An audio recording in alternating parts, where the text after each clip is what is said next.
হযরত ওমর রাদিয়াল্লাহু তাআলা আনহু ছেলেকে বললেন, ছেলে বলতেছে, না না, আমি তো অতিরিক্ত কোনো যত্ন করি না। এই কথা বলার পর হযরত ওমর রাদিয়াল্লাহু তাআলা আনহু কথাটা তার তেমন গ্রহণযোগ্য মনে হলো না। আবার চিন্তা করলাম, আমার ছেলে তো মিথ্যা বলতে পারে না, নিশ্চয় এর মধ্যে কোনো কিন্তু আছে, কোনো কারণ আছে। শুনবেন নাকি মোনাজাত? সম্মানিত বন্ধুগণ, এই কথা বলার পরে আরো যারা ডিটেকটিভ ইউনিট, যারা খুবই ক্লেভার, যারা খুব বেশি চালাক, যারা ভালো গোয়েন্দাগিরি করতে পারে, তাদেরকে দায়িত্ব দিয়ে বলেন, খোঁজ নিয়ে দেখো তো আসলে এই উটটা কেমন করে মোটা হয়েছে, একটু তথ্য জানাও। দায়িত্ব দেওয়ার পরে দায়িত্ব পালন শেষে হযরত ওমরের সামনে এসে দাঁড়িয়ে বলতেছে, আমিরুল মুমিনিন, আপনার ছেলে অতিরিক্ত কেয়ার করে না, পরিচর্যা করে না, কথা সত্য, কথাটা সত্য, কিন্তু এর মধ্যে আরেকটা কারণ আছে, সেটা হলো আপনার সন্তান কেয়ার না করলেও আপনার সন্তানের উট মানে খলিফার পুত্রের উট, খলিফার পুত্রের উট যখন মাঠের মধ্যে যায়, রাখালেরা যেই জায়গাতে ভালো ঘাস আছে সেই জায়গা থেকে ঘাস খাওয়ার সুযোগ করে দেয়।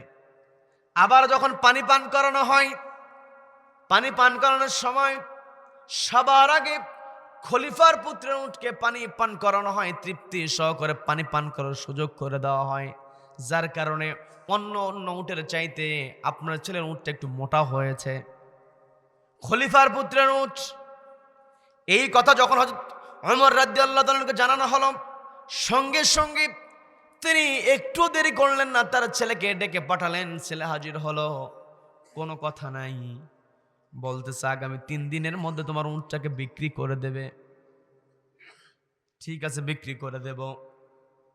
বিক্রি করার সময় সব চাইতে কম দাম হবে যেই উটের, সেই উটের দামটাও শুনে নেবে। অর্থাৎ যেই উটের শরীরে গোস্ত কম, দুর্বল, জীর্ণ শূন্য, দেখে পছন্দ হয় না, ওই উটের দামটাও শুনে নেবে।